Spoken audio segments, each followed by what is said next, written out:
Welcome to the Defense and Aerospace Report. I'm Vago Muradian outside Washington, D.C. at the Gaylord National Harbor Hotel to commemorate the 60th anniversary of the Defense Advanced Research Projects Agency, one of the world's most innovative organizations. And we're honored to be talking with the 21st Director of DARPA, Dr. Steve Walker. Congratulations on being in position for this great celebration. You have a long history with the organization working on hypersonic weapons. You served as deputy director before becoming director. So, you know, I guess you've stretched out that leadership tenure a little bit longer than some. Steve, talk to us a little bit. You know, there's such an incredible history coming out of the organization. You know, you could argue from the invention of the internet, pioneer in artificial intelligence, pioneer in hypersonics. Talk to us a little bit about what are some of the key highlights from your perspective of this amazing 60 years of the organization. Well, thanks, Vago, for being here, number one, and celebrating with us. I mean, we wanted to hold this event called D60 to actually celebrate some of our past, but also talk about our present and actually talk to our community, our research community, about where we're headed in the future. Obviously, DARPA's got an incredible past. Everything from stealth aircraft to inventing the ARPANET, which led to the internet, and microelectronics, and a whole set of technologies like materials science, et cetera, in between. But what we're doing today is just as important and has just as much impact as what we did yesterday, in my view. Artificial intelligence, hypersonics, you know, developing vaccines within 60 days for 20,000 people. Things you can't do today is what we're working on, and where we hope to head in the future, having that impact. That's what DARPA's about, having an outsized impact for our world and for national security in particular. Your ability throughout your history to reinvent the organization for whatever challenge the nation has faced. During the Cold War, it was a great power competition world in which you were working, but during the Vietnam era, you guys delivered a lot of capability to the field in a sort of a hybrid counterinsurgency fight. You guys did that again after 9/11. Now you're readjusting again to a great power world as codified in the national security strategy and the national defense strategy. Talk to us a little bit about how that's changing your op tempo, how you're thinking about technology. I mean, you're still engaged in the current fight, but you very much are preparing for a very, very different future fight. Talk to us a little bit about how you're doing that transformation. I've put out 4 strategic imperatives for the agency under my leadership. The first is defend the homeland from existential threats. The second one is what you talked about just now, deterring and prevailing against peer adversaries. We are definitely in a peer competition again, in Europe, in Asia. So it's because technology is global. It's not just about doing the best technology, although that's important and that undergirds everything we do. We want to win the important tech races in the 21st century, and we will. But it's also about taking that technology and turning it into capability at a much faster pace than we do today. That's what's going to win the peer competition. And so lots of things underway to help do that in the air, land, and sea domains, but also in space and the electromagnetic spectrum. The EM spectrum, the space domain are really important, especially when we're talking about deterring and prevailing against a peer adversary overseas.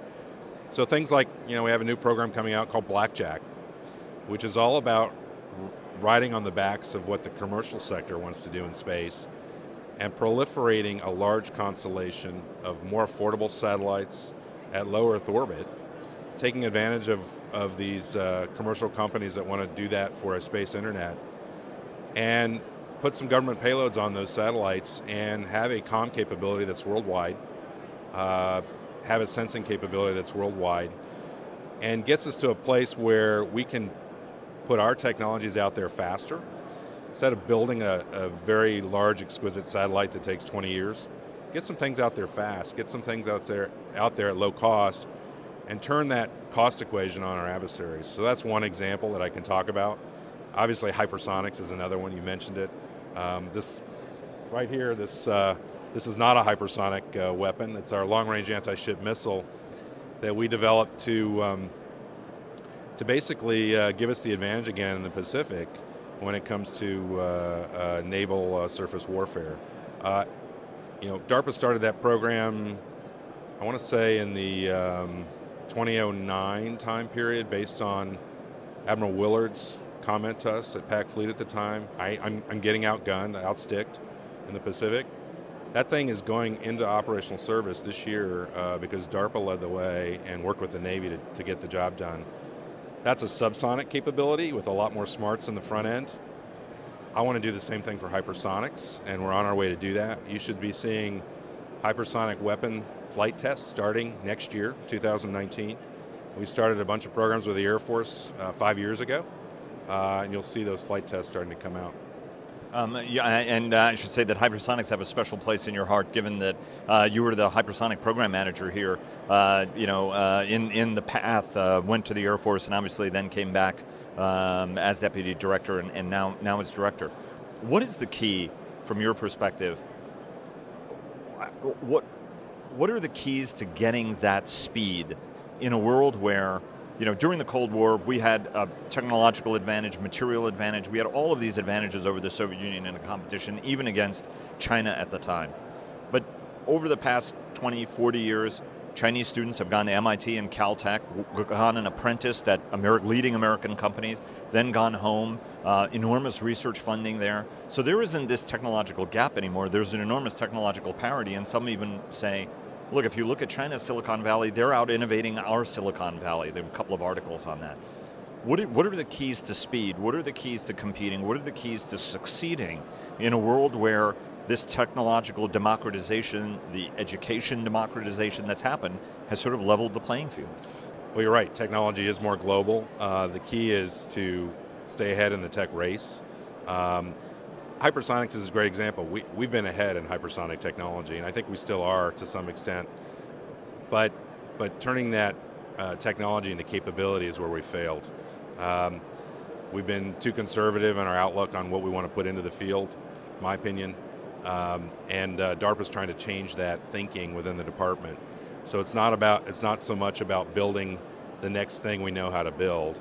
It's about building a new capability that the United States can take advantage of. And hypersonic weapons and the new things I talked about in space are a new way of doing business that we haven't really, at least in the past, decided we wanted to do. One of the sessions here talked about mosaic warfare. And again, that's about not building the next platform, but it's about building smaller systems that can be combined with new networking and communications technologies. And what that allows you to do is build in, right up front, the ability to upgrade technology faster in the field. So you don't have to upgrade the F-35, which is going to take a lot of time and money, but you can upgrade this small piece over here, and then have the things work together automatically through new technology that we're also working on at DARPA. And it allows you to, so that's how we're going to win the speed game in terms of capability in the field. It's not about building capability necessarily faster. It's about setting up a warfighting construct, a new way to fight that allows you to upgrade the technology much faster. But when it comes to new ways of fighting, the organization that you're serving has to be open and interested in that. Whereas more often than not, we have programs of record, things that we've been doing, and I know that throughout history, there are some examples I know which there's been enormous resistance to this new way of doing it. Talk to us a little bit about how you're working with the customer, how you're working with the service leadership, the COCOMs, to be like, hey look, we've got something that will be completely game-changing, and how you get that game change out there and absorbed at a time when people are like, hey look, I've been preparing to do this for 10 years, I'm going to stick to doing this no matter, even if you guys have a better idea. Well, the warfighter and the services are very good at what they do. And they need to be able to count on the capability when it's in the field. And so the services are set up to make sure they can count on it when it's there. I talk to a lot of 3- and 4-star general officers. They get it at their level. They know that change needs to happen. It's getting lower in the ranks and getting, as you say, guys who have been, men and women who have been prepared to do it a certain way for a long time, getting down into those levels and educating them about the change that's coming from a technology perspective, right? Because technology is moving at a pace in many of the areas you've seen here today that are going to, it's going to be available to our adversaries. And if we don't take advantage of it, they're taking advantage of it, we're going to fall behind. We're not behind yet, but it's DARPA's job to ensure we don't get there and to prevent technological surprise by creating it. And so that's what we're trying to do in a lot of these areas. I spend a lot of time talking to military leadership about this. As I say, the leadership at the top gets it. It's changing the culture and changing the environment in which they work that is tough but necessary. Let me take you to AI, something very, very important. China obviously directing 20% of its state budget to AI. We've heard the president talk about this, but other national leaders about the imperative. You could argue that Bob Work, the former Deputy Defense Secretary, was very, very big on AI in terms of it being a combatant national discriminator, including machine learning as well. You now have announced a $2 billion program, the third wave of AI, given that you've been associated with the other two waves, right? I mean, in terms of even the foundation of AI in the 1960s, and then the second wave, the machine learning wave, you guys were in on that. Now it's the third wave. Talk to us about what you're trying to accomplish and how what you're trying to do fits in with other national efforts, given that this is something that is recognized as a clear national priority at this point. Well, as you pointed out, DARPA is not coming late to this fight. We've been developing AI technology since the 60s. You could argue that much of the commercial sector and what they're doing with machine learning today came out of DARPA projects and programs. What this new initiative is about is developing a third wave of artificial intelligence. The first wave, as you pointed out, was all about expert systems, TurboTax, rules-based. The second wave has been about statistical learning. What we're seeing today, machine learning essentially.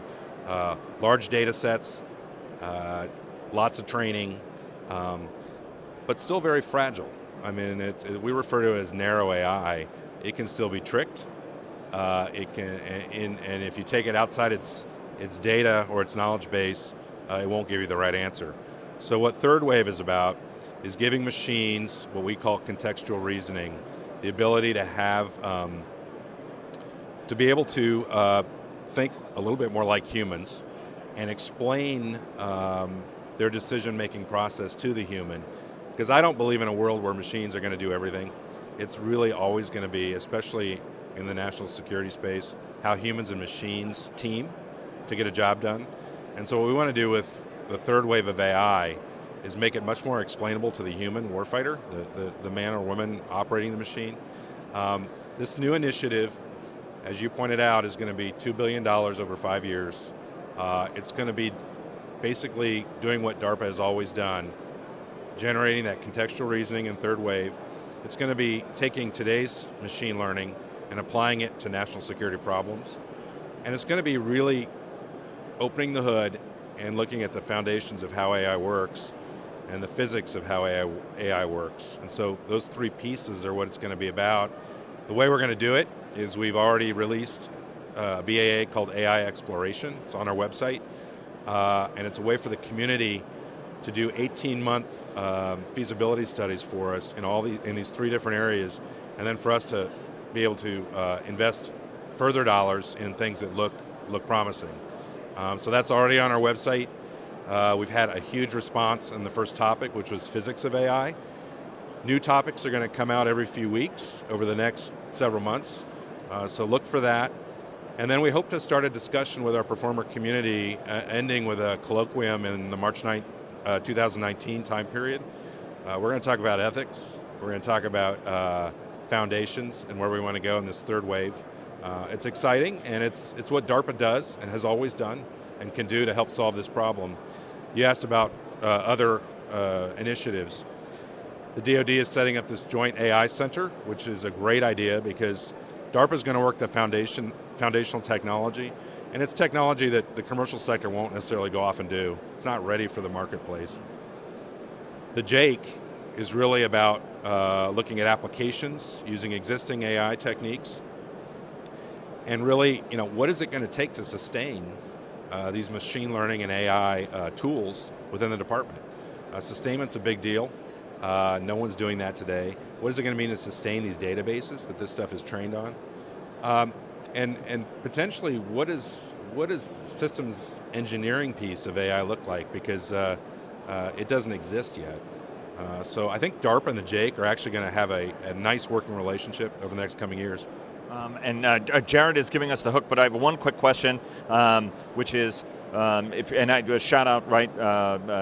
Secretary Griffin, very, very passionate about hypersonics, and said that it's his leading priority, as well as service leaders. So you're pressing against an open door on that front.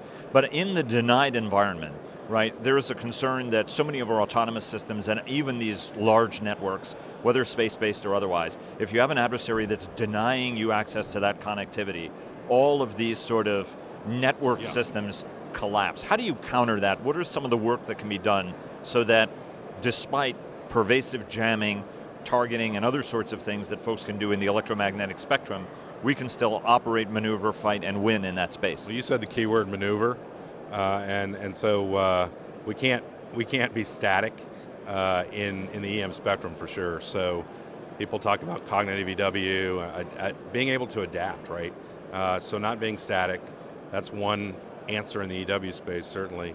But it's about agility, it's about flexibility, being able to change, and that means, I think that means for our future relying a little bit more on machines. They can move at machine speed. But like I say, from my perspective, I'll always want a human making the final decision, but giving the human more, not just information, but knowledge. I think it was said by one of the retired 4-stars yesterday. Giving the human being the knowledge they need to make the decision, but letting the machine do that quickly for the human being. I think that's where we're headed. I think the future of war is about speed, hypersonics, machine speed, and being able to take all the information that's coming at us and turn it into knowledge the warfighter can use effectively and quickly on the battlefield. So DARPA's invested in a lot of those areas, a lot of those technologies. I'm pretty positive about where we're headed, and we'll do it as a team effort in the Department of Defense. We've got some great leadership. So. Dr. Steve Walker, 21st Director of the Defense Advanced Research Projects Agency, sir. Happy 60th birthday, and look forward to celebrating the 100th with you in another 40 years. I hope so. Thanks, Vika. Thank you.